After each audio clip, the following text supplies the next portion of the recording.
Hello, আসসালামু আলাইকুম। আশা করি আপনারা সবাই অনেক ভালো আছেন।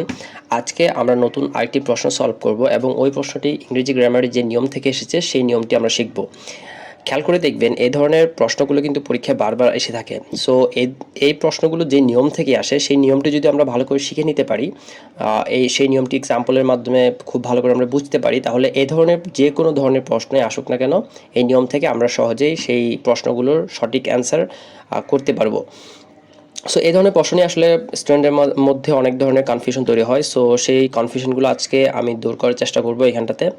আজকে আমরা একটি প্রশ্ন সলভ করব মূলত, যেটি বিশ্ববিদ্যালয় ভর্তি পরীক্ষায় একাধিকবার এসেছে। সেম প্রশ্নটি কিন্তু একাধিকবার এসেছে, যেমন আপনারা এখানটাতে দেখতে পাচ্ছেন যে এই প্রশ্নটি ঢাকা ইউনিভার্সিটি 3-4 সেশন এবং 13-14 সেশনে এসেছিল, অর্থাৎ দুইবার ঢাকা ভার্সিটিতে প্রশ্নটা আসছে এবং ইসলামিক ইউনিভার্সিটিতে 10-11 সেশনে প্রশ্নটা এসেছিল। সো এখানটাতে আপনাকে বলছে, দেখেন, ওয়াইল গোয়িং টু ক্লাসে যাওয়ার সময় কমা দেওয়া আছে এবং পরে শূন্যস্থান দেওয়া আছে। আপনাকে ওই শূন্যস্থানের নিচে চারটা অপশন থেকে যে কোনো একটি অপশন বাছাই করতে হবে।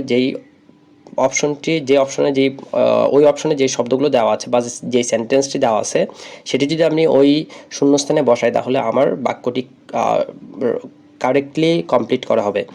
সো এইখানটা দেখুন যে হোয়াইল গোয়িং টু ক্লাস, এটা কিন্তু আপনাকে বুঝতে হবে এটা কী আসলে। এখানটাতে এটি হচ্ছে একটি ফ্রেজ এবং আমরা জানি ফ্রেজের পরে এইখানে একটি কমা রয়েছে এবং পরে আমাকে একটি ক্লজ বসাতে হবে। যেই চারটা ক্লজ এখানে অপশনে দেওয়া আছে সেই চারটা অপশন থেকে একটা অপশন বাছাই করতে হবে। সো আসলে প্রশ্নটা সলভ করার আগে আমরা আসলে এটা কোন নিয়ম থেকে আসে সেই নিয়মটা একটু দেখে আসি, তারপর আমরা প্রশ্নটা সলভ করব। সো নিয়মটা হচ্ছে এই নিয়মটিকে বলে ড্যাংলিং মডিফায়ার বা ইলজিক্যাল পার্টিসিপল মডিফায়ার, এই নিয়ম থেকে আসছে।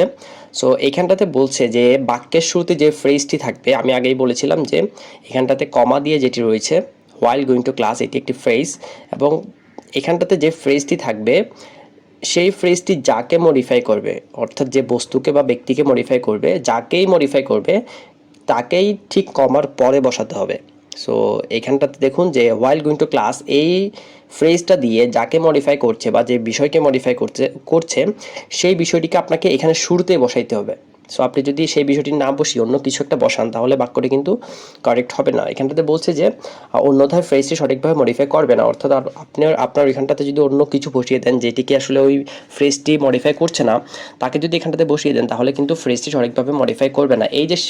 এই ফ্রেজটি যে সঠিকভাবে মডিফাই করছে না, এই জন্য এটিকে বলা হয় ড্যাংলিং মডিফায়ার বা ইলজিক্যাল পার্টিসিপল মডিফায়ার, অর্থাৎ বাংলায় বললে ভুল মডিফায়ার, অর্থাৎ অযৌক্তিক মডিফায়ার বলি। সো এখানে দেখুন যে হোয়াইল গোয়িং টু ক্লাস, এই ফ্রেজটি দ্বারা কিন্তু আইকে বোঝাচ্ছে, অর্থাৎ ক্লাসে যেতে পারি কিন্তু আমি, অর্থাৎ আই। কিন্তু এখানটাতে দেখুন the dog, dog bite me, এই বিষয়গুলো আসলে ডগ কখনো ক্লাসে যেতে পারে না, বা এখানটাতে হোয়াইল গোয়িং টু ক্লাস দ্বারা ডগকে বোঝাচ্ছেও না। সো আপনাকে বুঝতে হবে এখানে কাকে বোঝাচ্ছে। সো এই হচ্ছে আমাদের নিয়ম যে আমাদেরকে যে ফ্রেজটি এখানটাতে যাকে মডিফাই করছে তাকে আমাকে শুরুতে বসাইতে হবে। সো আসুন এবার আমরা প্রশ্নটি সলভ করি। দেখুন এখানটাতে বলছে যে হোয়াইল গোয়িং টু ক্লাসে যাওয়ার সময়, অর্থাৎ যে ক্লাসে যাচ্ছে তাকে আপনাকে এখানটাতে বসাইতে হবে কমার পরে। সো এইখানে কমার পরে আমরা বসাবো হচ্ছে একজন মানুষকে যে ক্লাসে যাচ্ছে। সো এখানে দ্য ডগ আছে এই অপশনে, দ্য ডগ উইথ মি, বিতে রয়েছে ডগ উইথ মি, সিতে রয়েছে a dog with me, and last of all ডিতে রয়েছে I was bitten by a dog. So দেখুন আমরা যেহেতু আগেই বলেছি নিয়মটা হচ্ছে ফ্রেজটি যাকে মডিফাই করবে তাকে আপনাকে কমার পরে বসাইতে হবে। সো সেক্ষেত্রে আপনি কিন্তু এখানটাতে এ ভি সি কোনো অপশনই বসাইতে পারবেন না, কারণ এখানে ক্লাসে যাওয়ার কাজটা কিন্তু দ্য ডগ, এ ডগ বা ডগ মানে কুকুর করে না, অ্যাকচুয়ালি কাজটা করে হচ্ছে মানুষ। সো এখানটাতে মানুষ বোঝায় এরকম প্রোনাউন রয়েছে বা সাবজেক্ট রয়েছে কিন্তু ডিতে, I was bitten by a dog. So এখানটাতে ক্লাসে যাওয়ার কাজটা করি কিন্তু আমি। সো এখানে সেই জন্য এখানটাতে আপনাকে শুরুতে আই বসাতে হবে, দেন আপনি বাক্যটা কমপ্লিট করবেন। সো এটি হচ্ছে আমাদের নিয়ম যে ড্যাংলিং মডিফায়ারের যে ফ্রেজটি যাকে মডিফাই করবে আপনাকে তাকে শুরুতে বসিয়ে দিতে হবে। সো রাইট অ্যান্সার হচ্ছে I was bitten by a dog. এবার আসুন আমরা কিছু এক্সাম্পল দেখিয়ে নিয়মের, যে হ্যাভিং স্টোলেন দ্য মানি, টাকাটা চুরি করে the police arrest the thief. আমি আগেই বলেছি যে এটি দুটো উদাহরণ দেওয়া আছে, একটা কারেক্টে দেওয়া আছে আর সেম আরেকটা ইনকারেক্ট এবং কারেক্ট। কেন ইনকারেক্ট হলো এবং কেন কারেক্ট হলো আমি সেটি বলছি এখন। যে টাকাটা চুরি করার কাজের কথা বলছে, এখানে টাকা চুরি করার কথা বলছে, হ্যাভিং স্টোলেন দ্য মানি, টাকা চুরি করে, সো ওই টাকা চুরি করার কাজটা যে করেছে আপনাকে তাকেই কিন্তু কমার পরে বসাইতে হবে। অর্থাৎ ওই ফ্রেজটা দ্বারা, হ্যাভিং স্টোলেন দ্য মানি, এই ফ্রেজটি দ্বারা যাকে বোঝাচ্ছে তাকে আপনাকে কমার পরে বসাইতে হবে। সো দেখুন এখানটাতে ইনকারেক্ট কেন, কারণ হ্যাভিং স্টোলেন দ্য মানি এই ফ্রেজটা দিয়ে পুলিশকে বোঝাচ্ছে না।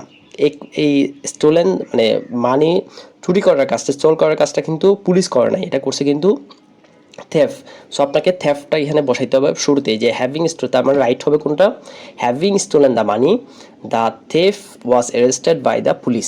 সো এখানটাতে যেহেতু হ্যাভিং স্টোলেন দ্য মানি এটা দ্বারা থেফকে বোঝাচ্ছে, চোরকে বোঝাচ্ছে, সেহেতু আপনাকে এখান থেকে the thief was arrested by police এভাবে বসাইতে হবে, মানে কমার পরে আপনাকে দ্য থেফ বসাইতে হবে। সো আরেকটি উদাহরণ দেখুন যে before singing the school song a poem was recited. So ওই যে স্কুলের গান গাওয়ার কাজটা কিন্তু এই পোয়েম করে না, মানে এই পোয়েমকে বোঝাচ্ছে না কিন্তু এই ফ্রেজটা দিয়ে, এই ফ্রেজটা দিয়ে বোঝাচ্ছে স্টুডেন্টদেরকে, বা সিঙ্গিং দ্য সং, তো ওই গান গাওয়ার কাজটা কিন্তু স্টুডেন্টরা করে। সো সেহেতু আপনাকে ওই বিফোর সিঙ্গিং দ্য সং এই ফ্রেজটি দ্বারা যেহেতু স্টুডেন্টদেরকে বোঝাচ্ছে, সো আপনাকে স্টুডেন্টদেরকে শুরুতে বসাইতে হবে, কমার পরেই ওই ক্লজের শুরুতে বসাইতে হবে। সেহেতু এখানটাতে কারেক্ট হচ্ছে the students recited a poem. এই হচ্ছে আজকের লেসন। আপনাদেরকে অনেক ধন্যবাদ আজকের লেসনটি দেখার জন্য। পরবর্তী লেসনে আপনাদের সামনে হাজির হবো শীঘ্রই।